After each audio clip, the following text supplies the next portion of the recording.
So, welcome to all of you in this lecture 4 of entropy chapter. Last जो हम लोगों ने lecture में मिक्सिंग ऑफ फ्लूइड फ्लो में जो एंट्रोपी का जनरेशन हो रहा था, जो एंट्रोपी हमारा ट्रांसफ़र हो रहा था, उसके बारे में हम लोगों ने स्टडी किया था। अब हम लोग इसी के आगे फर्दर अपनी केसेस को फिर से देखेंगे और ज़्यादा कॉम्प्लिकेटेड केसेस के बारे में स्टडी करेंगे। तो यहाँ पर क्या है, जो सेकेंड वन केस है वो है कि maximum work obtain through two finite bodies at temperature T1 and T2। Suppose हमारे पास यहाँ पर दो फाइनाइट बॉडीज हैं, ठीक है। फाइनाइट बॉडीज का मतलब क्या हो गया, जिनकी जो हीट कैपेसिटी है वो एक फाइनाइट नंबर पे है। हीट कैपेसिटी फाइनाइट नंबर पे है, डेट मीन्स क्या हुआ कि उसमें क्या होगा कि कुछ भी अमाउंट ऑफ हीट अगर आप उसमें एक्सट्रैक्ट कर रहे हैं उस बॉडी से, या कुछ अमाउंट ऑफ हीट उस पर्टिकुलर बॉडी में आप सप्लाई कर रहे हो, तो वहां पर क्या होगा, टेम्परेचर चेंज होगा। इनफाइनाइट हीट कैपेसिटी की जो बॉडीज होती हैं, जैसे कि हमारे पास में कोई रिवर है, ठीक है, आप उस रिवर से कितना भी हीट निकाल लो, कितना भी उससे जो है हीट का ट्रांसफॉर्मेशन कर लो, या कितना भी हीट आप उस रिवर के वाटर को दे दो, वहां पर रिवर एक थर्मल रिजर्वायर की तरह है, उसका टेम्परेचर चेंज नहीं होगा, क्योंकि उसकी जो हीट कैपेसिटी है वो इनफाइनाइट होती है। बट अगर कोई फाइनाइट बॉडी है तो उससे अगर आप हीट को एक्सट्रैक्ट करोगे तो ऑब्वियस सी बात है उसका टेम्परेचर डाउन होगा, और अगर किसी फाइनाइट बॉडी में आप हीट को सप्लाई करोगे तो ऑब्वियस सी बात है हीट को गेन करने पर उसका टेम्परेचर बढ़ेगा। तो यहाँ पर क्या है, हमने एक ऐसा सिस्टम ले रखा है जिसमें दो फाइनाइट बॉडीज हैं, ठीक है, यानी कि उनकी जो हीट कैपेसिटी है वो एक फाइनाइट नंबर की है, ठीक है। तो अब इन दो फाइनाइट बॉडीज में एक बॉडी फर्स्ट है, एक बॉडी सेकेंड है। तो यहाँ पर जो बॉडी फर्स्ट का टेम्परेचर है इनिशियल लेवल पर वो कितना है, T1 है, और बॉडी जो सेकेंड है उसका जो टेम्परेचर है इनिशियल लेवल पर वो कितना है, T2 है। बॉडी 2 जो है वो हमारा यहाँ पर वर्क कर रही है एज ए सिंक, और बॉडी 1 जो है वो हमारा सोर्स की तरह यहाँ पर वर्क कर रही है। तो इन दोनों बॉडीज के बीच में हमने क्या किया है कि एक हीट इंजन को यहाँ पर लगा दिया है, और कंडीशन ये है कि जो यहाँ पर बॉडी 1 का टेम्परेचर है that is higher greater than in compare to body 2 temperature, यानी T1 का जो टेम्परेचर है वो ज़्यादा है in compare to second body के टेम्परेचर के। तो होगा क्या कि जब आप इस पूरे अरेंजमेंट को एक हीट इंजन के से कनेक्ट कर दोगे तो उस कंडीशन में क्या होगा कि बॉडी फर्स्ट है वो कुछ Q1 अमाउंट ऑफ हीट इस हीट इंजन में सप्लाई करेगी, और इस Q1 अमाउंट ऑफ हीट से कुछ वर्क हमारा आउटपुट निकलेगा, और रिमेनिंग जो हीट होगी वो सिंक में ट्रांसफर होगी जो कि हमारा Q2 अमाउंट है, ठीक। तो अब इस पूरे प्रोसेस में हमको ये देखना है कि एंट्रोपी कितनी यहां पर प्रोड्यूस होगी, ठीक है, सिस्टम की एंट्रोपी क्या होगी इस पूरे हीट ट्रांसफॉर्मेशन में।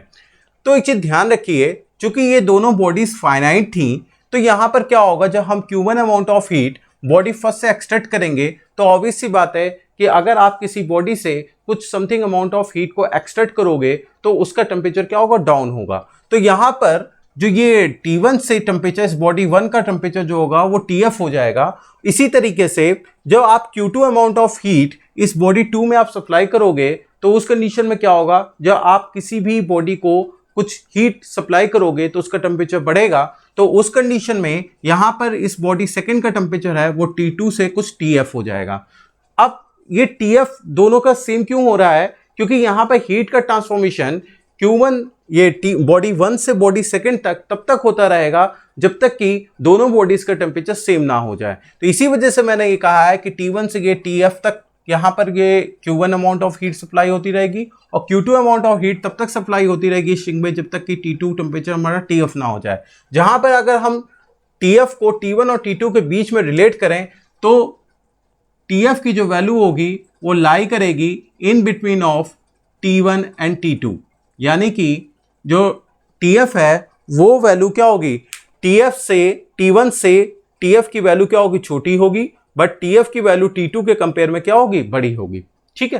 तो ये हमारे पास में स्ट्रक्चर इसका आएगा। अब अगर हम इस पूरे प्रोसेस में चेंज इन एंट्रोपी की बात करें तो सबसे पहले हम लोग ये निकाल लें कि ये जो वर्क है इस वर्क की वैल्यू क्या होगी, ठीक है।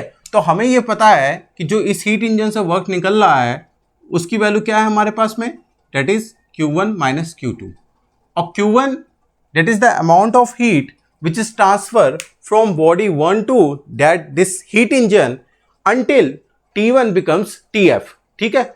ये Q1 अमाउंट ऑफ हीट क्या है, वो हीट है जो बॉडी फर्स्ट से इस हीट इंजन को सप्लाई करेगा जब तक कि इस बॉडी फर्स्ट का टेम्परेचर T1 से TF ना हो जाए। तो यहां पर अगर हम लोग Q1 की वैल्यू को अगर कैलकुलेट करें तो Q1 की वैल्यू यहां से क्या हो जाएगी, डेट इज इक्वल टू, अगर इस बॉडी की हीट कैपेसिटी कुछ C है तो that is C multiply by क्या होगा, डेल्टा टी। डेल्टा टी यहां से क्या होगा, that is equal to T1 minus TF, ठीक है। ये हमारे पास में क्या होगा, ये वैल्यू हमारे पास में Q1 की वैल्यू हो जाएगी, ठीक है। और यहां पे ये specific heat at constant pressure Cp आप ले लीजिए। इसी तरह से आप Q2 की वैल्यू लोगे तो Q2 की वैल्यू क्या होगी, that is the amount of heat which is absorbed by body second until this body 2 temperature becomes T2 to TF, ठीक है। तो उस कंडीशन में अगर आप Q2 की वैल्यू को निकालोगे तो वो क्या होगा, that is Cp multiply by TF minus T2। तो इस कंडीशन में अगर ये दोनों वैल्यूज को आप यहां पर पुट कर दो तो हमारे पास में W की वैल्यू क्या आएगी, आप Cp की वैल्यू को कॉमन ले सकते हो। तो उस कंडीशन में यहां से आएगा T1 माइनस TF, फिर Q2 वाला टर्म आएगा विथ माइनस साइन, तो यहां से माइनस साइन आप यहां पे पुट करोगे तो ये माइनस साइन अंदर आ जाएगा और ये माइनस है ये क्या हो जाएगा, प्लस हो जाएगा। तो उस कंडीशन में हमारे पास में जो फाइनल एक्सप्रेशन आएगा वो क्या आएगा, that is W equals to Cp that is T1 plus T2 minus 2TF, ठीक है। ये हमारे पास में वर्क की वैल्यू आ जाएगी, ठीक है। ये इंपॉर्टेंट है, इसको अभी हम लोग लास्ट में यूज करेंगे इस एक्सप्रेशन को, ठीक है, जब हम लोग एंट्रोपी को वैल्यू को कैलकुलेट कर चुके होंगे, ठीक। तो आई थिंक यहां तक आप लोगों को ये चीज समझ में आ गई होगी। अब हम वन बाय वन एक एक के लिए एंट्रोपी की वैल्यू को कैलकुलेट करेंगे। तो सबसे पहले हम बॉडी फर्स्ट के लिए एंट्रोपी की वैल्यू को कैलकुलेट करें। तो लास्ट टर्न पे हम लोग ये ऑलरेडी पढ़ चुके हैं कि अगर कोई बॉडी हमारी फाइनाइट है और उसका टेम्परेचर T1 से समथिंग कुछ TF हो रहा है तो उस कंडीशन में हमारा चेंज इन एंट्रोपी क्या होता था।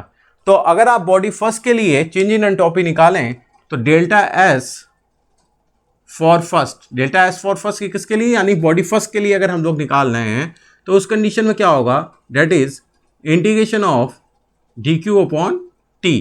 और यहां पर अगर इसको आप और फर्दर एक्सपेंड करोगे तो उस कंडीशन में क्या होगा, q की वैल्यू हमारे पास में हो जाएगी Cp dt अपॉन t। और ये जो t की लिमिट्स होंगी, इस बॉडी का टेम्परेचर कहाँ से कहाँ जा रहा है, T1 से TF जा रहा है। तो अगर आप इसको इंटीग्रेट करके जब फाइनली कैलकुलेट करोगे तो हमारे पास में वैल्यू आ जाएगी Cp ln TF upon T1। ये हमारे पास में क्या हो जाएगा, डेल्टा S1 का वैल्यू आ जाएगा। इसी तरीके से अगर आप डेल्टा S2 की वैल्यू निकालेंगे, यानी बॉडी सेकंड का चेंज इन एंट्रोपी का वैल्यू कैलकुलेट करोगे तो उस कंडीशन में फिर से आप dq अपॉन t लोगे, ठीक है। यहाँ पे ये dq1 है, ये यहाँ पे क्या होगा, dq2 हो जाएगा। तो उस कंडीशन में आप देख रहे हो बॉडी 2 का टेम्परेचर कहाँ से कहाँ वेरी कर रहा है, that is varying from T2 to TF and Cp dt upon t। तो इसको जब आप फर्दर इंटीग्रेट करेंगे तो हमारे पास में वैल्यू आ जाएगी Cp ln, डेट इज कहाँ से हो रहा है, T2 से TF हो रहा है, तो that is TF upon T2। तो अब हमें बॉडी फर्स्ट का चेंज इन एंट्रोपी पता चल गया, that is Cp ln TF upon T1। इसी तरह से बॉडी सेकंड के लिए आपने चेंज इन एंट्रोपी निकाल दिया, that is Cp ln TF upon T2। यहाँ पे हमने दोनों बॉडीज के लिए जो स्पेसिफिक हीट है उसकी वैल्यू को हमने कांस्टेंट लिया हुआ है। तो इन दैट केस अगर आपके पास में ये पूरे एक्सप्रेशन आ गए, अब एक तीसरा टर्म यहाँ पे बचा हीट इंजन। चूंकि हीट इंजन क्या है, ये एक साइक्लिक प्रोसेस में हमारा वर्क करता है। तो उस कंडीशन में जो हीट इंजन के लिए, चूंकि आपको पता है कि एंट्रोपी क्या होती है, that is property of system होती है। तो अगर कोई भी सिस्टम में के लिए, अगर कोई भी साइकिल के लिए आप चेंज इन एंट्रोपी निकालोगे तो उसकी वैल्यू क्या हो जाएगी, जीरो हो जाएगी, क्योंकि आपने जहां से स्टार्ट किया था वहीं पर आप वापस आ गए। और एंट्रोपी जो है वो पोजीशन यानी स्टेट के ऊपर डिपेंड करती है, पाथ के ऊपर डिपेंड नहीं करती है। और हमारा रिवर्सिबल हीट इंजन है, तो इस वजह से यहां पर क्या होगा, जो हीट इंजन की एंट्रोपी होगी that is delta S for heat engine, delta S for heat engine that is equal to क्या हो जाएगा, जीरो हो जाएगा, ठीक है। क्योंकि ये क्या है, entropy that is the property of system अगर आप किसी भी साइकिल के लिए अगर आप एंट्रोपी निकाल रहे हो तो उस कंडीशन में क्या होगा, चेंज इन एंट्रोपी हमारा 0 हो जाएगा। तो ये हमारे पास में केस बन गया।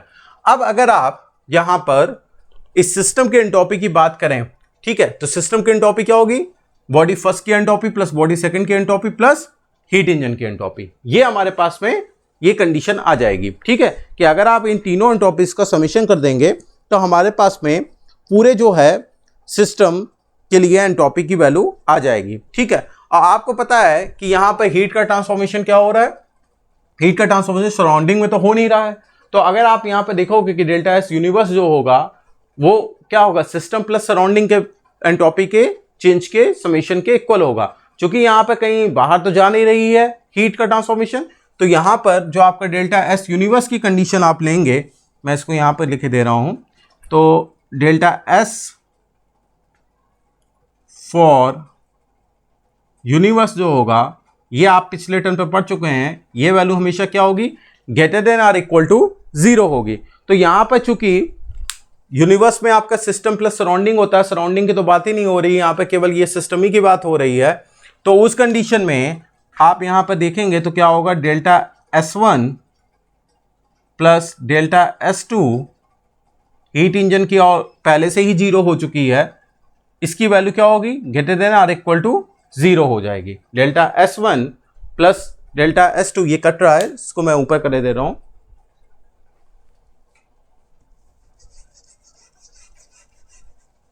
ये वाला टर्म मैं ऊपर शिफ्ट कर दे रहा हूं, ये अभी बाद में हम लोग को काम आएगा। That is W equals to CP T1 plus T2 minus 2TF। ठीक, और इसके आगे का टर्म हम लोग ऊपर लिख देते हैं। तो जो मैंने यहाँ पे नीचे लिखा था डेल्टा एस यूनिवर्स के, वो क्या है, that is delta S1 plus delta S2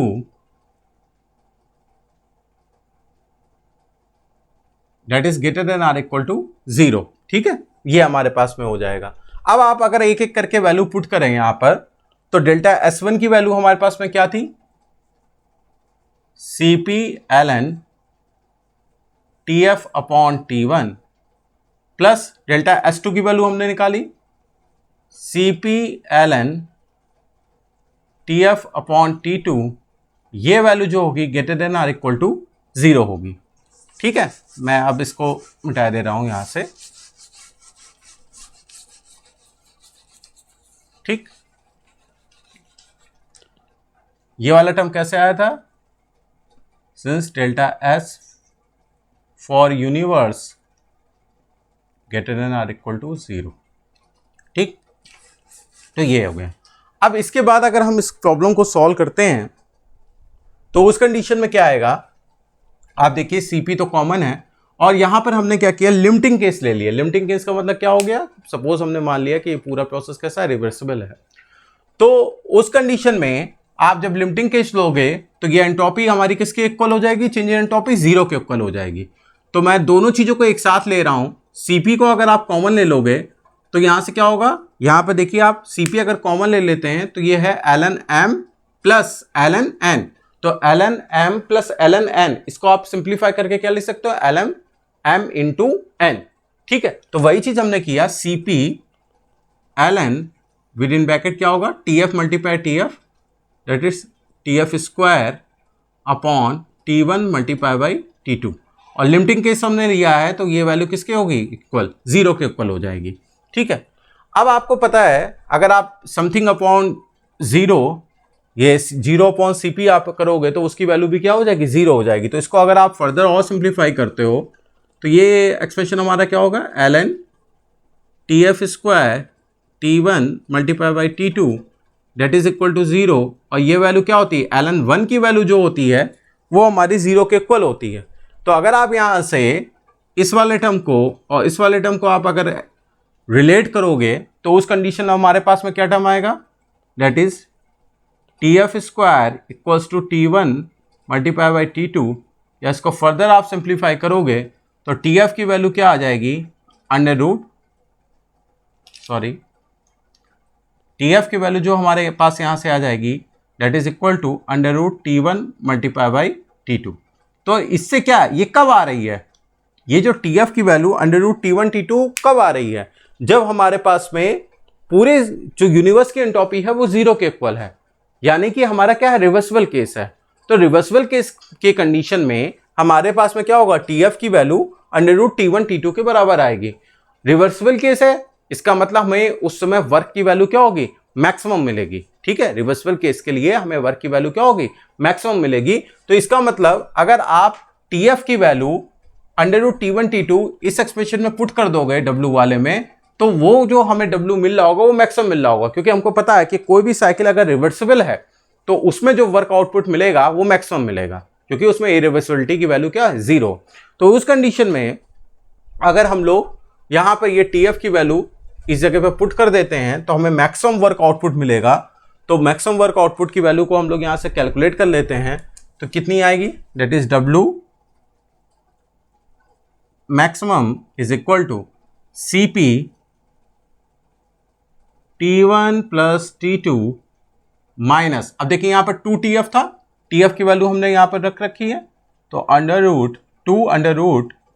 √T1 multiply by T2, जिसको फर्दर अगर हम लोग सॉल्व कर रहे हैं तो यहां से वैल्यू क्या आएगी, W maximum that is equal to CP √T1 minus √T2 का होल स्क्वायर।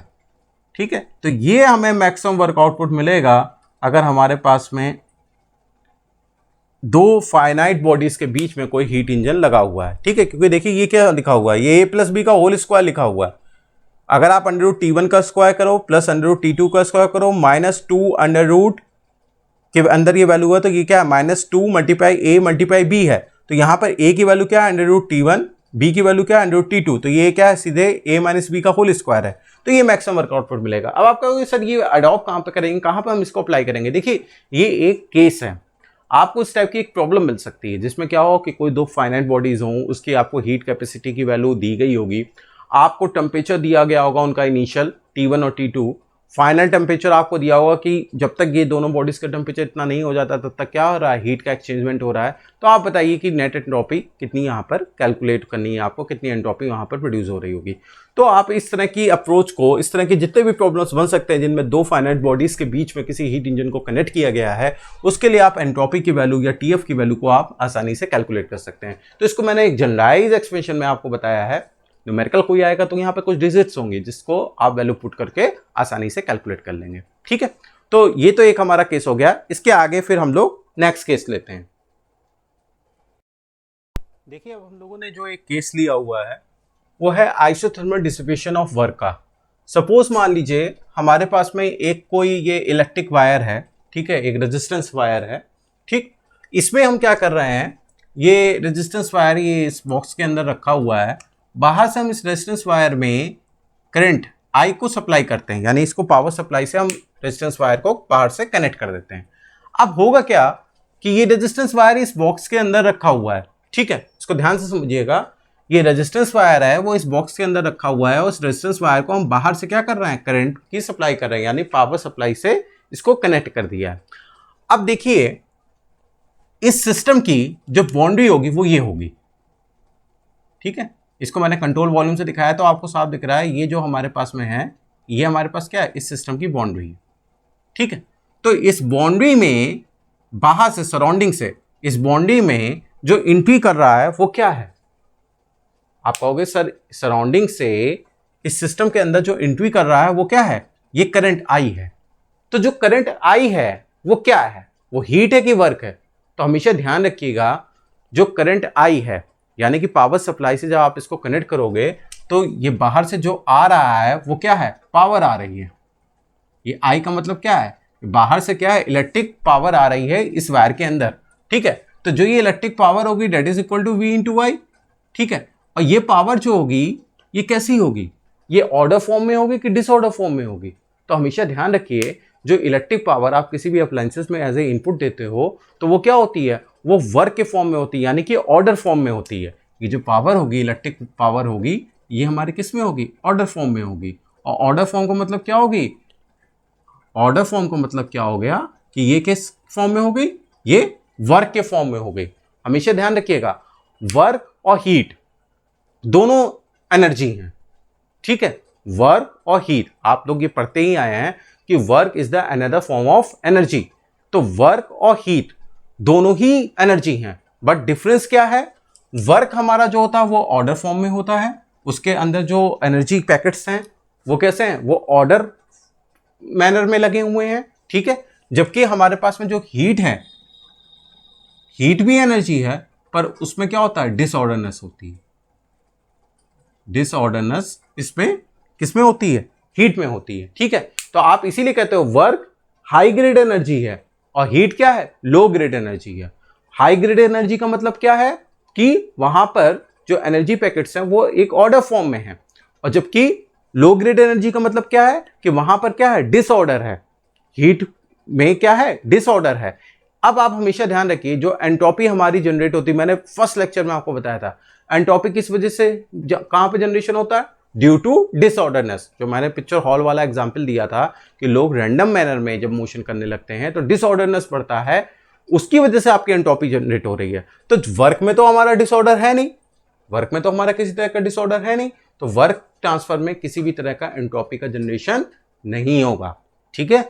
वर्क चूंकि ऑर्डर फॉर्म में है एनर्जी, तो वर्क अगर आपका किसी सिस्टम से सराउंडिंग या सराउंडिंग से सिस्टम में आ रहा है, तो उस कंडीशन में वर्क के ट्रांसफॉर्मेशन में जो बाउंड्री से वर्क का ट्रांसफॉर्मेशन होगा, सराउंडिंग से सिस्टम हो या सिस्टम से सराउंडिंग हो, उसमें किसी भी तरह का एंट्रोपी का जनरेशन नहीं होगा। बट हाँ, अगर हीट का ट्रांसफॉर्मेशन हमारा सिस्टम से सराउंडिंग हो रहा है या सराउंडिंग से सिस्टम हो रहा है, यानी बाउंड्री के थ्रू हीट हमारी क्या हो रही है, ट्रांसफर हो रही है कहीं से, तो उस कंडीशन में हमारा क्या होगा, एंट्रोपी का वहां पर टर्म आएगा, ठीक है।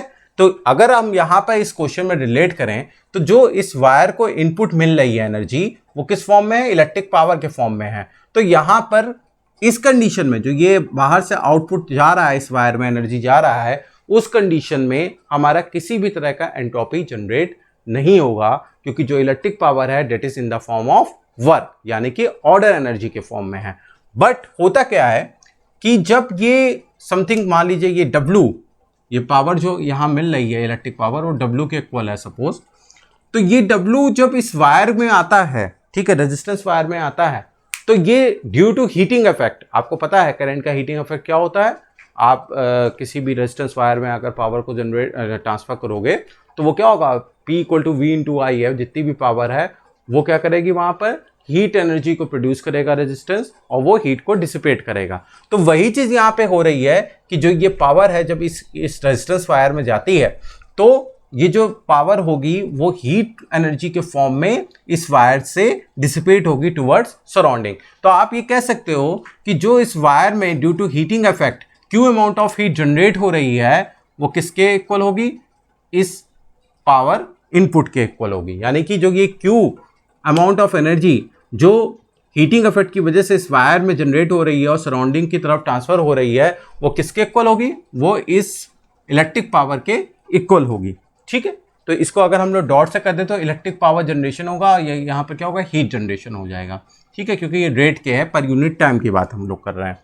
तो यहाँ पर क्या होगा, जो ये हीट ट्रांसफर होगा, हीट ट्रांसफर रेट होगा, वो हमारा क्या होगा, पावर इनपुट के बराबर होगा। क्योंकि एक चीज हमेशा ध्यान रखिएगा, एक हाई ग्रेड एनर्जी को आप 100% लो ग्रेड एनर्जी में कन्वर्ट कर सकते हैं। यानी अगर आप किसी भी सिस्टम में 20 जूल वर्क को सपोज आप सप्लाई कर रहे हैं, किसी भी सिस्टम में 20 जूल वर्क को आप सप्लाई कर रहे हैं, तो आप इस पूरे 20 जूल वर्क को 20 जूल हीट में कन्वर्ट कर सकते हैं, ठीक है, हमेशा ये ध्यान रखिएगा। लेकिन अगर आप किसी सिस्टम में ये सोचें, मैं अगर टाइम के रिस्पेक्ट में बता दूं, तो अगर आप किसी सिस्टम में 20 वॉट हीट को सप्लाई कर रहे हो, और आप ये कहो कि आप इस 20 वॉट हीट को पूरी तरीके से 20 वॉट वर्क में कन्वर्ट कर पाओगे, तो ये पॉसिबल नहीं है। आप इसका एक पार्ट ही वर्क में कन्वर्ट कर पाओगे, 20 का हो सकता है 50% कन्वर्ट कर पाओ, 40% कन्वर्ट कर पाओ वर्क में, आप पूरा कन्वर्ट नहीं कर पाओगे। कंक्लूजन क्या निकला कि किसी लो ग्रेड एनर्जी को आप 100% हाई ग्रेड एनर्जी में नहीं कन्वर्ट कर सकते, यानी किसी हीट को 100% आप वर्क में नहीं कन्वर्ट कर सकते, बट किसी हाई ग्रेड एनर्जी यानी किसी ऑर्डर ग्रेड एनर्जी को आप 100% लो ग्रेड यानी डिसऑर्डर में कन्वर्ट कर सकते हैं, यानी आप एक वर्क को 100% हीट में कन्वर्ट कर सकते हैं। तो वही चीज यहां पे हो रही है कि जो वर्क है हमारा वो टोटल तो हीट में कन्वर्ट हुआ जा रहा है, और ये हीट ही हमारा क्या होगा, सराउंडिंग में डिसिपेट होगी। तो यहाँ पे दो सिस्टम हो रहे हैं, एक तो यहाँ पे वर्क का ट्रांसफर यहाँ पे हो रहा है, तो वर्क के ट्रांसफर में सिस्टम में एंट्री में कोई भी एंट्रोपी जनरेट नहीं होगी, बट इस क्यू के जो कि इस सिस्टम से सराउंडिंग में हीट जा रही है, इसकी वजह से यहाँ पे एंट्रोपी जनरेट होगी, जिसकी वैल्यू हमारी क्या होगी, अगर हम सिस्टम के अकॉर्डिंग बताएं तो डेल्टा एस फॉर सिस्टम जो होगा यहाँ पर वो हमारे पास में क्या होगा, that is rate of heat transfer upon T, क्योंकि सराउंडिंग का टेम्परेचर क्या है, टी कांस्टेंट है, और ये क्या है, सिस्टम से हीट निकल रही है, तो इसका मतलब ये क्या होगा, विथ माइनस साइन होगा। तो इस कंडीशन में हमारे पास में जो सिस्टम की एंट्रोपी होगी वो हमारी इसके इक्वल होगी, माइनस क्यू अपॉन टी के इक्वल होगी, और जिसको कि आप ये कह सकते हैं, ये क्यू की वैल्यू अगर डब्ल्यू के इक्वल है तो आप डब्ल्यू अपॉन यहाँ पर टी लिख सकते हैं। और डब्ल्यू की वैल्यू अगर आपको प्रॉब्लम में उसका पोटेंशियल या करंट का वैल्यू दिया हुआ है तो आप यहाँ से v इंटू आई से आप ये वैल्यू पुट कर सकते हैं। तो आई थिंक आप लोग को ये चीज़ समझ में आ गया होगा कि यहाँ पर इस कंडीशन में वर्क के ट्रांसफर होने की वजह से तो यहाँ पर एंट्रोपी नहीं जनरेट हुई, बट जो वर्क हीट में कन्वर्ट हो गया और सराउंडिंग में जा रहा है उसकी वजह से यहाँ पर ये एंट्रोपी जनरेट हुई है, जिसकी वैल्यू हमारे पास क्या होगी, माइनस डब्ल्यू अपॉन टी हो जाएगी। ठीक है, तो आई थिंक आप लोग को ये क्लियर हो गया होगा। सेकेंड केस हम लोग अब कंसिडर करते हैं। नेक्स्ट केस जो हमारे पास में है वो है एडियाबैटिक डिसिपेशन ऑफ वर्क का है। सपोज मान लीजिए ये हमारे पास में एक वेसल है, इसमें ये कोई एक फ्लूइड भरा हुआ है, और इस फ्लूइड का जो इनिशियल टेम्परेचर है वो कुछ T1 है। ठीक है, अब हमने क्या किया है कि स्टेरल को इसमें रख दिया है, इस तरीके से कनेक्ट कर दिया है, और बाहर से हम क्या कर रहे हैं, एक मोटर के थ्रू इसको रोटेट कर रहा है। ठीक है, बाहर से इस स्टेरल का कनेक्शन एक इलेक्ट्रिक मोटर से कर दे रहे हैं, वो क्या कर रहा है, इसको रोटेट कर रहा है। ठीक है, तो जब स्टेरल इस तरीके से रोटेट करेगा तो अंदर के फ्लूइड के ऊपर वो क्या करेगा, मैकेनिकल वर्क करेगा। ठीक है, स्टायरर जब इस तरीके से रोटेट करेगा तो अंदर के फ्लूइड के अंदर क्या करेगा, वो मैकेनिकल वर्क करेगा, क्योंकि ये रोटेशन का है, इसका फैन देखिए आप अंदर की साइड में लगा हुआ है, तो ये मैकेनिकल वर्क करेगा किसके ऊपर, जो अंदर यहाँ पे फ्लूइड भरा हुआ है। अब होगा क्या कि ड्यू टू मैकेनिकल वर्क करने की वजह से इस फ्लूइड का जो टेम्परेचर होगा वो क्या होगा, वो बढ़ेगा, क्योंकि जो हम यहाँ पे वर्क कर रहे हैं वो क्या होगा, वो इसकी इंटरनल एनर्जी में चेंज करेगा। कैसे कर रहा है, देखिए इसको मैं फिर से समझाता हूं। ये हमारा जो चैम्बर है वो कैसा है, फुल्ली इंसुलेटेड है। ये हमने चारों तरफ से क्या कर रखा है, फुल्ली इंसुलेटेड कर रखा है। इंसुलेशन अगर इसमें हमने प्रोवाइड कर रखा है इस चैम्बर में, तो इसका मतलब क्या हो गया, ना बाहर से अंदर कोई हीट आ पाएगी, ना ही अंदर से कोई बाहर हीट का ट्रांसफॉर्मेशन होगा। There is no transformation is taking place from system to surrounding or surrounding to system, okay, due to this insulating layer which is provided outside of this vessel। ठीक है, ये चीज हमारे पास में है, इस इंसुलेशन लेयर की वजह से किसी भी तरह का यहाँ पर हीट का ट्रांसफॉर्मेशन नहीं होगा। अब होगा क्या, जब ये इस तरीके से आप स्टेरर को रोटेट कराओगे इलेक्ट्रिक मोटर की वजह से, तो यहाँ पर क्या हो रहा है, जो हमारे पास में वर्क है जो कि इस रोटेशन में लग रहा होगा, एब्जॉर्ब हो रहा होगा स्टेरर को घुमाने के लिए, वो क्या हो रहा है, बाहर से इस सिस्टम के अंदर आ रहा है। अब अभी हम लोगों ने पढ़ा हुआ था क्या, कि अगर किसी भी तरह का वर्क ट्रांसफर होता है फ्रॉम सराउंडिंग टू सिस्टम या सिस्टम टू सराउंडिंग, तो उस कंडीशन में क्या होता है, हमारा चेंज इन एंट्रोपी जीरो होता है, क्योंकि वर्क क्या होता है, हमारा ऑर्डर फॉर्म ऑफ एनर्जी होता है। ठीक है, तो यहां पर क्या होगा, ये जो W का ट्रांसफॉर्मेशन हो रहा है उसमें क्या होगा, किसी भी तरह का एंट्रोपी का जनरेशन नहीं होगा, एंट्रोपी किसी तरीके का यहाँ पर ट्रांसफॉर्मेशन में पार्ट नहीं लेगा। ठीक है, अब होगा क्या, ये जो वर्क गया है ये कहां पर खर्च होगा, ये वर्क जो खर्च होगा, जो कंज्यूम होगा, वो क्या होगा, इस फ्लूइड की एंट्रोपी के, इस फ्लूइड की इंटरनल एनर्जी को इंक्रीज करने में लगेगा। देखिए ये वर्क दो पार्ट में डिवाइड हो सकता था, एक तो ये फ्लूइड की इंटरनल एनर्जी को बढ़ाए, दूसरा क्या करे, हीट बाहर की ओर फेंके। अब हीट तो बाहर की ओर फेंक नहीं पाएगा क्योंकि इंसुलेशन है, तो पूरा वर्क किस में कन्वर्ट हो जाएगा, चेंज इन इंटरनल एनर्जी में, क्योंकि क्यू की वैल्यू तो जीरो है। फर्स्ट लॉ थर्मोडायनेमिक्स आपको पता है, for a process Q equal to क्या होता है, डेल्टा यू प्लस डब्ल्यू। तो यहाँ पे क्यू की वैल्यू अगर जीरो है तो डब्ल्यू जो जा रहा होगा वो किस में खर्च होगा, इंटरनल एनर्जी में चेंज में खर्च होगा। तो internal energy that is the function of temperature. तो इसका मतलब अगर इंटरनल एनर्जी हमारी बढ़ेगी तो इसका मतलब इस फ्लूइड का जो टेम्परेचर है वो भी बढ़ेगा, तो ये कुछ T1 से कितना हो जाएगा, TF हो जाएगा। अब इस कंडीशन में अगर आप यूनिवर्स की एंट्रोपी निकालना चाहते हैं तो हमको पता है कि delta S for universe is equal to क्या होगा, delta S for system plus delta S for surrounding, यही होता है। ठीक है, अब यहां पर जरा ध्यान से देखिए, सिस्टम में क्या हो रहा है, एक तो ये वर्क ट्रांसफर हो रहा है, तो वर्क ट्रांसफर में तो किसी तरह की एंट्रोपी होगा नहीं।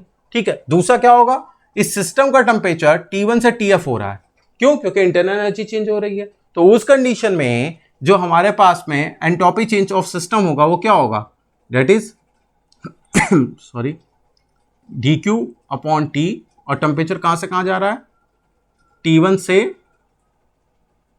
TF में जा रहा है। ठीक है, T1 से ये कहां जा रहा है, TF में जा रहा है। प्लस क्या होगा, सराउंडिंग, सराउंडिंग में तो कोई चेंज आएगा नहीं, क्योंकि Q तो बाहर निकल ही नहीं पाया, तो क्योंकि इंसुलेशन चारों तरफ से है, तो सराउंडिंग के चेंज इन एंट्रोपी क्या हो गई, जीरो हो गई। अब अगर आप इसी चीज को आगे फर्दर एक्सपेंड करते हो तो उस कंडीशन में क्या होगा, आप इसको लिख दोगे CP/dT, तो इसको मैं डायरेक्ट लिखे दे रहा हूं CP/ln TF अपॉन T1, ये यहां पर क्या हो जाएगा, डेल्टा एस फॉर यूनिवर्स हो जाएगा। और हमको पता है कि यूनिवर्स की एंट्रोपी क्या होती है, हमेशा greater than or equal to zero होती है। तो चूंकि ये प्रैक्टिकल केस है, यानी कि हमारे पास में क्या होगा, हम जो कंसीडर करेंगे प्रैक्टिकल केस में हमेशा एंट्रोपी से यूनिवर्स की क्या होगी, बढ़ेगी।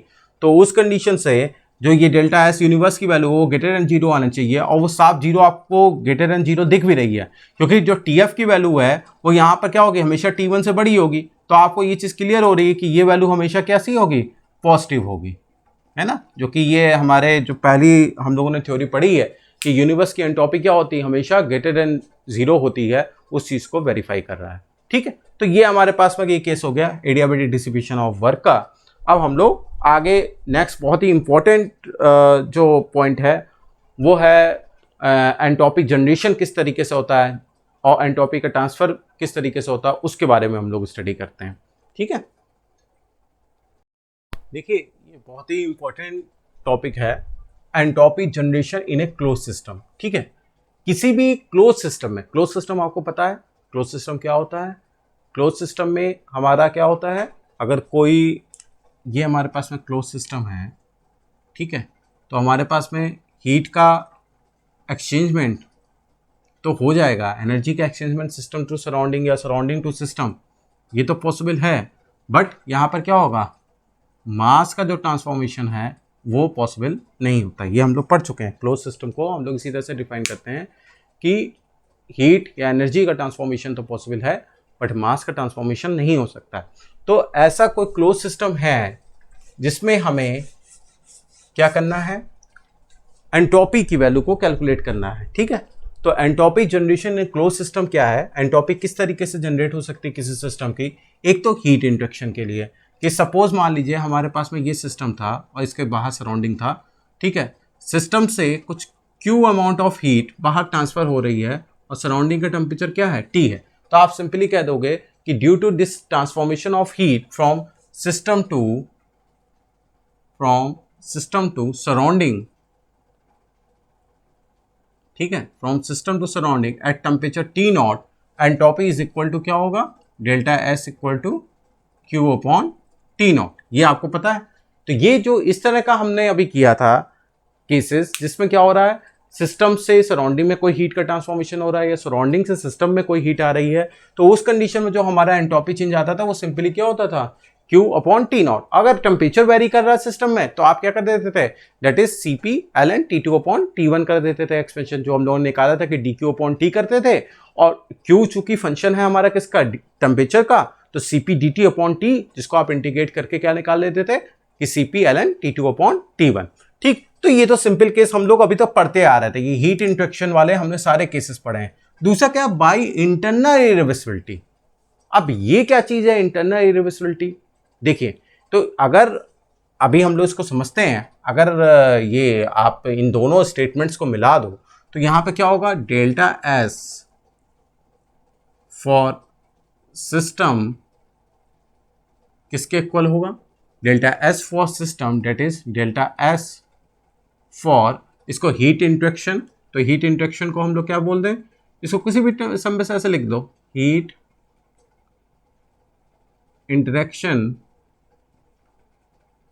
प्लस क्या होगा, delta S for internal reversibility. तो यहाँ पे इसको हम लिख देते हैं plus delta S for irreversibility. Irreversibility internal क्या है अभी मैं आपको बताता हूँ, पहले आप ये समझ लीजिए। अगर इन दोनों स्टेटमेंट को मिलाते हैं तो किसी भी सिस्टम में जो नेट एंट्रोपी होगी वो क्या होगी, एक तो हीट इंडक्शन की वजह से जो हो रही है entropy plus delta S for irreversibility हो जाएगी। ठीक है, अब आपको पता है कि अगर आप इन दोनों चीजों को मिला रहे हैं, ठीक है, तो सिस्टम की एंट्रोपी क्या होगी। अगर ये आपको हीट इंडक्शन वाली एंट्रोपी नोन है कि हीट इंडक्शन की एंट्रोपी क्या है, that is D Q upon T है, तो आप क्या कर रहे हो, इस डी क्यू अपॉन टी में कुछ ऐड कर रहे हो, तो ये डेल्टा एस फॉर सिस्टम आ रहा है। ध्यान से समझिए, डेल्टा एस फॉर सिस्टम के लिए जो delta S for heat induction D Q upon T था, इसमें आप कुछ ऐड कर रहे हो तो पूरे सिस्टम की एंट्रोपी आ रही है। तो इसका मतलब क्या हुआ कि डेल्टा एस फॉर सिस्टम जो होगा, डेल्टा एस फॉर सिस्टम जो होगा वो हमेशा क्या होगा, ग्रेटर देन होगा किससे, डी क्यू अपॉन टी से। ठीक है, डेल्टा एस फॉर जो सिस्टम होगा ये greater than or equal to क्या होगा, डी क्यू अपॉन टी होगा। क्यों होगा भाई, देखिए हीट इंडक्शन की वजह से हमारे पास में जो एंट्रोपी चेंज आ रहा है वो डी क्यू अपॉन टी है। अब इसमें आप इरिवर्सिबिलिटी वाली ऐड करोगे तो हमारे सिस्टम की एंट्रोपी आएगी। तो इस तरीके से हम ये कह सकते हैं कि जो सिस्टम की एंट्रोपी होगी वो हमेशा हीट इंडक्शन की थ्रू जो एंट्रोपी जनरेट हो रही है उससे ज्यादा या उसके बराबर होगी। बराबर कब होगी, जब ये इरिवर्सिबिलिटी क्या हो, जीरो हो। जब entropy generation due to irreversibility zero होगी तब उस कंडीशन में डी क्यू अपॉन टी के बराबर होगी। लेकिन अगर कोई भी प्रैक्टिकल सिस्टम है तो उसमें इरिवर्सिबिलिटी होगी ही होगी। तो उस कंडीशन में आपकी ये जो सिस्टम की एंट्रोपी होगी वो हमेशा हीट इंडक्शन की एंट्रोपी से क्या होगी, बड़ी होगी। ठीक है, तो ये हमारे पास एक्सप्रेशन आ गया। तो इसका मतलब क्या हुआ कि डेल्टा एस फॉर इरिवर्सिबिलिटी ये क्या होगा, ये हमेशा greater than or equal to zero होगा, क्योंकि हमको पता है किसी भी सिस्टम में अगर इरिवर्सिबिलिटी होती है तो उसकी एंट्रोपी हमेशा क्या होगी, बढ़ेगी, हमेशा वो क्या होगी, इंक्रीजिंग ऑर्डर में आएगी। तो इस वजह से आप कह सकते हैं कि डेल्टा एस फॉर इरिवर्सिबिलिटी जो होगा वो हमेशा क्या होगा, greater than or equal to zero होगा। ठीक है, अगर आप पीके नाग की बुक को फॉलो अप कर रहे हैं तो उसमें इस टर्म को ये लिखा है D I S is greater than or equal to zero. ठीक है, ये इंटरनल इरिवर्सिबिलिटी। अब आप इसको ये समझिए इंटरनल इरिवर्सिबिलिटी होता क्या है। देखिए, अगर मैं पावर प्लांट साइकिल की बात करूं, ठीक है, पावर प्लांट साइकिल में क्या होता है, पावर प्लांट साइकिल में एक बॉयलर होता है। उस बॉयलर में आप क्या करते हो, आप हाई प्रेशर की वेपर को जनरेट करते हो। वो वेपर क्या जाती है, टरबाइन में जाती है। टरबाइन में वो वेपर क्या करती है, टरबाइन को रोटेट कराती है। उसी के रोटेशन की वजह से आपका क्या होता है, इलेक्ट्रिसिटी का जनरेशन होता है। ठीक है, तो जो ये टरबाइन में इस हाई प्रेशर हाई टेम्परेचर की स्टीम का क्या होता है, एक्सपेंशन प्रोसेस होता है। ठीक है, टरबाइन में क्या होता है, ये हाई प्रेशर और हाई टेम्परेचर की जो स्टीम होती है उसका एक्सपेंशन प्रोसेस होता है। ये जो एक्सपेंशन प्रोसेस होता है, ठीक है, इसको मैं यहां लेके दे रहा हूं, टरबाइन में, पावर प्लांट साइकिल में, टरबाइन में जो हमारा एक्सपेंशन प्रोसेस होता है, ठीक है, एक्सपेंशन प्रोसेस होता है जो, वो हमारा कैसा होता है, वो आइसोएंट्रोपिक होता है। आइसोएंट्रोपिक होता है। अब आइसोएंट्रोपिक का मतलब क्या हो गया कि जो वेपर इनिशियल लेवल पर, इनलेट पर जितनी उसकी एंट्रोपी होगी, आउटलेट पे भी उतनी ही एंट्रोपी होगी, यानी आइसोएंट्रोपिक प्रोसेस होगा। जो एक्सपेंशन प्रोसेस होगा वो कैसा होगा, आइसोएंट्रोपिक होगा। ठीक है, यानी इनलेट और आउटलेट पर दोनों पर एंट्रोपी सेम होंगी। अब आप ध्यान से इस चीज को समझिएगा। वैसे ये एग्जांपल ओपन सिस्टम का है, ठीक है, जो टरबाइन है that is the example of open system. तो उस कंडीशन में अगर आप टरबाइन का केस ले रहे हो, कंसीडर कर रहे हो, तो टरबाइन के केस के लिए अगर आप एंट्रोपी निकाल रहे हो तो वो एंट्रोपी क्या होगी, एक तो हीट इंडक्शन की वजह से होगी और दूसरी क्या होगी, इरिवर्सिबिलिटी की वजह से। ध्यान से समझिएगा, टरबाइन को अगर आप एज ए सिस्टम कंसीडर कर रहे हो तो अगर change in entropy for turbine अगर आप कैलकुलेट कर रहे हो तो उस कंडीशन में क्या होगा, एक तो उस टरबाइन से जो हीट का ट्रांसफर सराउंडिंग में हो रहा होगा, ठीक है, उसकी वजह से एंट्रोपी जनरेट हो रही होगी। दूसरी क्या होगी, टरबाइन के अंदर भी तो रोटेशन के दौरान कुछ फ्रिक्शनल लॉसेस हो रहे होंगे, ठीक है, फ्रिक्शन की वजह से भी तो इरिवर्सिबिलिटी आ रही होगी, जो पहिया आप उसका टरबाइन का जो है ब्लेड्स को आप जब रोटेट करोगे, तो वो जो रीजन है उनकी वजह से जो एंट्रोपी जनरेट होगी वो क्या होगी, डेल्टा एस फॉर इरिवर्सिबिलिटी होगी। अब ध्यान से इस चीज को समझिएगा, मैं बहुत इंपॉर्टेंट चीज बताने जा रहा हूं। अब आप कहोगे सर टरबाइन को तो हम लोग आइसोलेटेड बनाते हैं, आइसोलेशन उसमें ऊपर पहुंचा देते हैं जिससे कि हीट का क्या हो, टरबाइन से सराउंडिंग में ट्रांसफर ना हो। बट देखिए प्रैक्टिकली कोई भी चीज़ 100% आइसोलेटेड नहीं कर सकते, आप आइसोलेशन उसमें प्रोवाइड नहीं कर सकते। कुछ ना कुछ अमाउंट क्या होता है टरबाइन से सराउंडिंग में बाहर जाता है, ठीक है, कुछ ना कुछ अमाउंट क्या होता है टरबाइन से सराउंडिंग में बाहर जाता है, जिसकी वजह से जो एंट्रोपी होगी वो हमारी क्या होगी, dQ/T होगी, ठीक है, जिसकी वजह से जो एंट्रोपी होगी, जो टरबाइन से हीट सराउंडिंग में रिलीज होगी, उसकी वजह से चेंज इन एंट्रोपी क्या होगी, dQ/T होगी।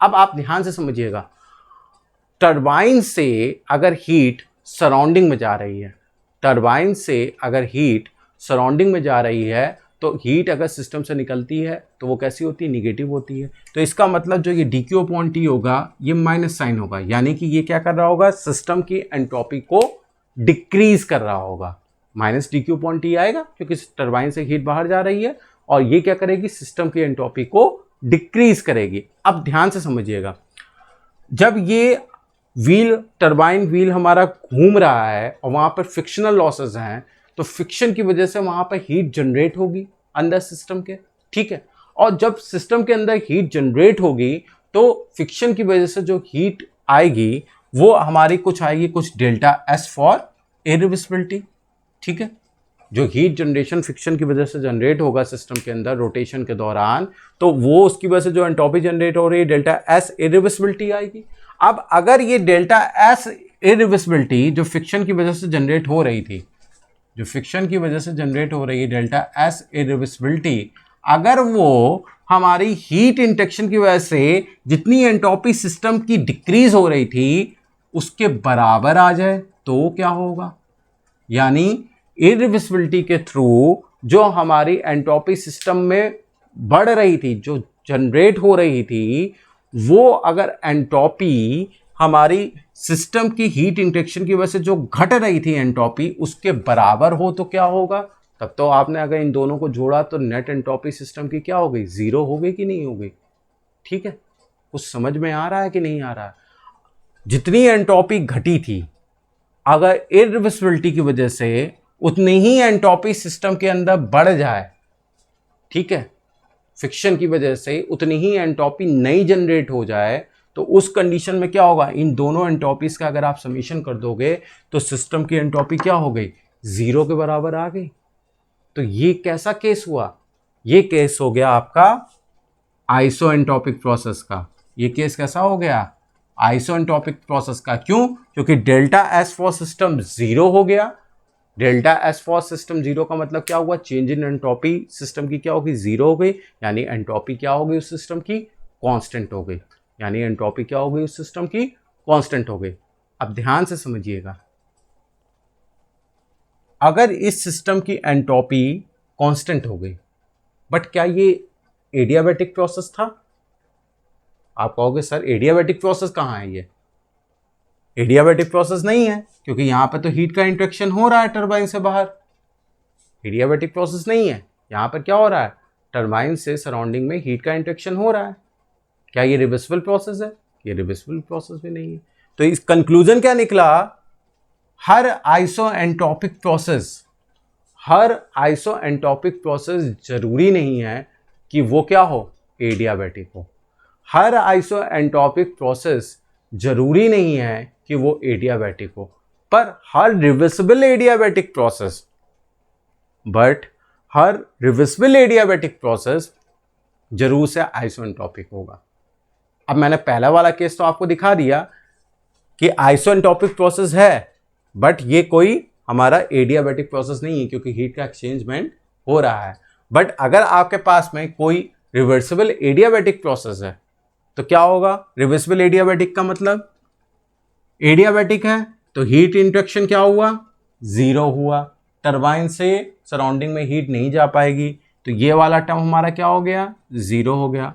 और रिवर्सिबल है तो हमारे पास में इंटरनल इरिवर्सिबिलिटी की वजह से जो हमारा एंट्रोपी जनरेट हो रहा था वो भी क्या हो जाएगा, 0 हो जाएगा। तो हमेशा ध्यान रखिए कि मैं इसको लिखे दे रहा हूं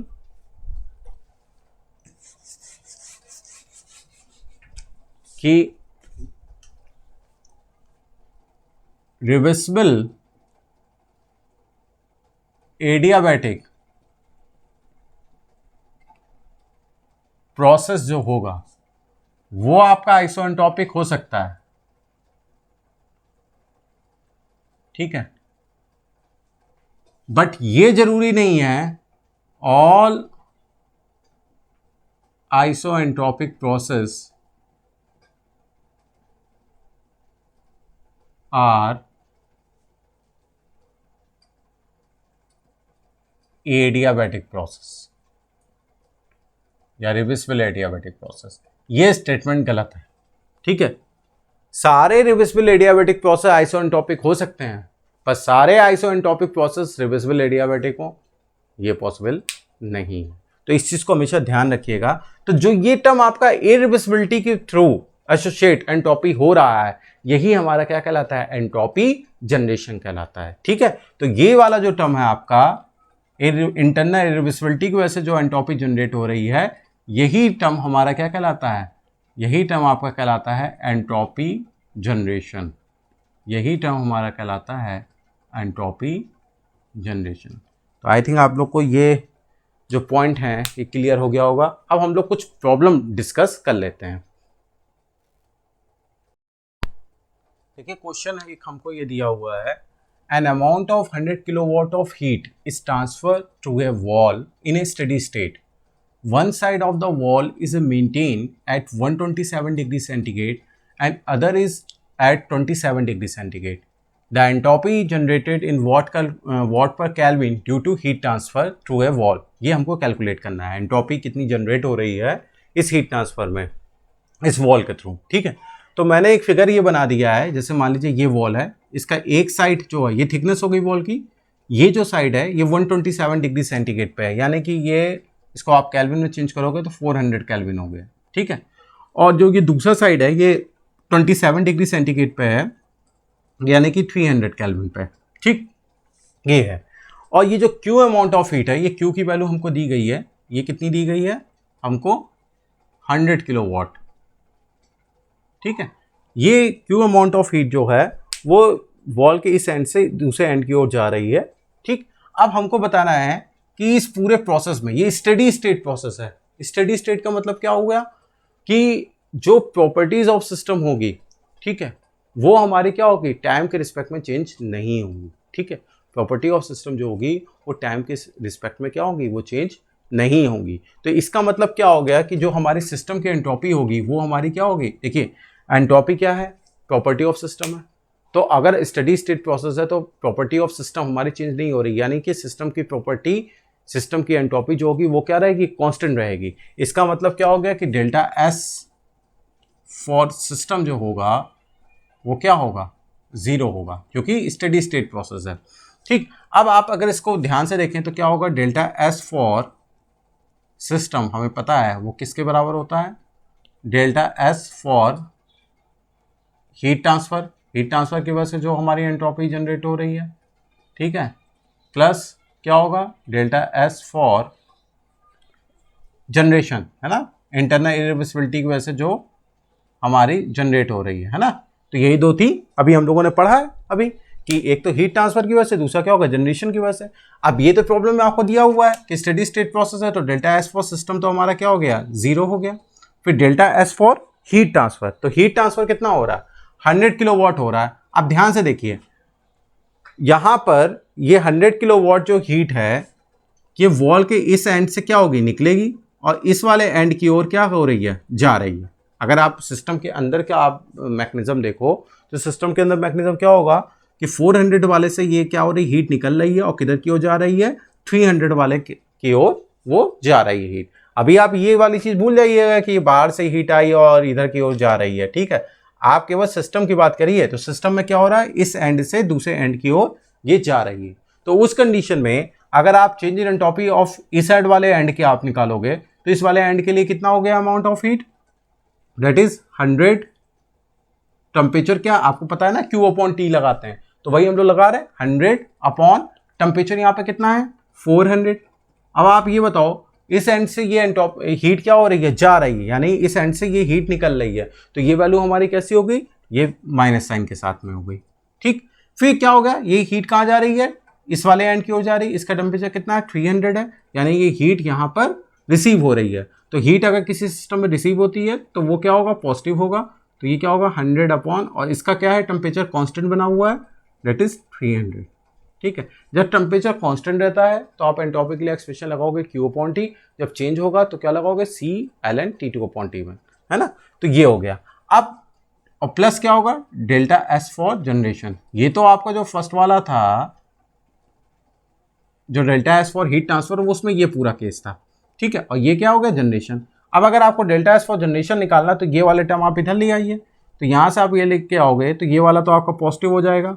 ठीक है, इसको चाहो तो कैंसिल आउट कर दो, ये वाले ये टर्म कैंसिल हो गए, ये वाले टर्म कैंसिल हो गए। तो जब आप इधर लेके आओगे तो 1/4 इधर निगेटिव था, इधर आके प्लस हो गया, और 1/3 आपका प्लस था, इधर आके क्या हो गया निगेटिव हो गया, that is equal to delta S for generation. ठीक है, इसको अगर आप फर्दर सॉल्व करते हैं तो 1/4 में से आप इसको सॉल्व करोगे तो यहाँ पे कितना आ जाएगा, डेट इज वैल्यू 1/12 आ जाएगी। ठीक है, 1/12 किलोवाट पर केल्विन, ये आपकी क्या आ जाएगी डेल्टा S फॉर जनरेशन की वैल्यू आ जाएगी। ठीक है, 1/12 ठीक किलोवाट पर केल्विन। प्रॉब्लम में आपसे शायद पूछा गया है वॉट पर केल्विन में, तो 10³ का आप सिंपली मल्टीप्लाई कर दीजिएगा तो 1000/12 हो जाएगा, उसको सॉल्व कर देंगे फाइनल आंसर आ जाएगा। तो ये आपका क्या हो गया केस हो गया, इस वॉल के केस में आपने डेल्टा S फॉर जनरेशन का कैसे निकाला। तो कॉन्सेप्ट अगर आपको पता है, ठीक है, तो आप बड़ी आसानी से इस प्रॉब्लम को आप सॉल्व कर लेंगे। बहुत ईजी प्रॉब्लम्स आती हैं एंट्रोपी की, लेकिन अगर कॉन्सेप्ट नहीं पता है तो आप उस चीज़ों को समझ नहीं पाएंगे। ठीक है, तो होप सो आज जितना भी मैंने पढ़ाया वो आप लोग को समझ में आ गया होगा। नेक्स्ट रन पे जो है हम लोग इसके आगे का कंटिन्यू करेंगे। ठीक है, थैंक यू वेरी मच।